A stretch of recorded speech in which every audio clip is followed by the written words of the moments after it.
Welcome back to ESPN Bet Live, where we're joined now by Brett Okamoto to preview UFC 317 this Saturday night right here in Las Vegas. Brett, let's begin with the main event. Ilia Topuria and Charles Oliveira. Relatively low total for this one, set at 1.5, primarily due to Topuria's knockout power. The thing is, I kind of see this as an over bet. If you go back to Topuria's last fight against Max Holloway, we went to the third round in that one. Holloway stands 5'11", he's got a 69-inch reach. Oliveira stands 5'10" and has a 74-inch reach. I think that length can cause a problem, at least early in the fight, to prolong this thing. Do you see it the same way?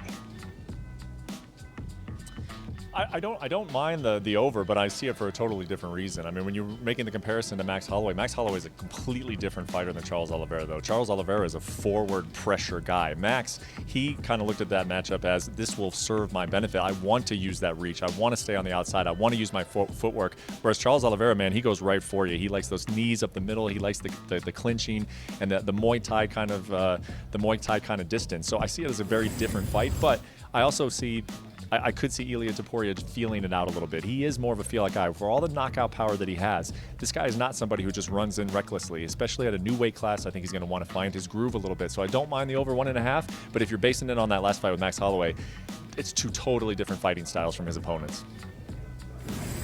All right, you spoke to both Alexandre Pantojas and Kai Kara-France at Media Day today. Pantojas, in his 7-fight winning streak, represents a big step up in class for Kara-France. How good is his takedown defense? Because that's going to be key here if he wants a chance to win this fight and spring the big upset.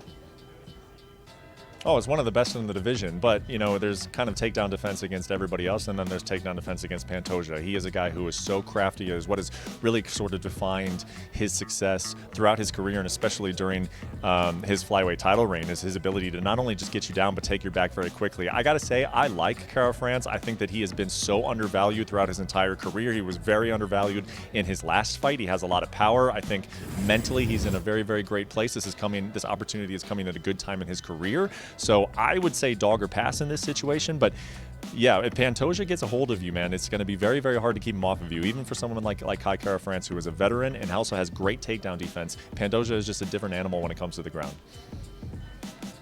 As a follow-up question, if you like Kai Kara-France, do you like him by knockout in this fight, or do you like him by decision?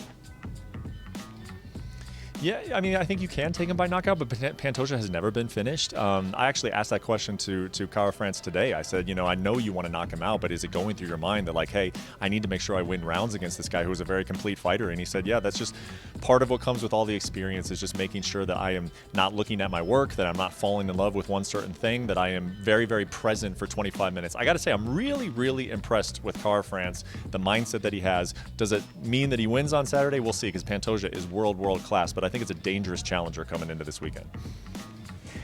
Not the first guy to lean to the dog in this fight, I'll tell you that much. Beneil Dariush, 36 years old. He's only fought twice in the last 2.5 years, and both fights ended with him getting knocked out in the first round. Yet here he is taking money this week, going from around plus 135 to even against Renato Moicano. We got there.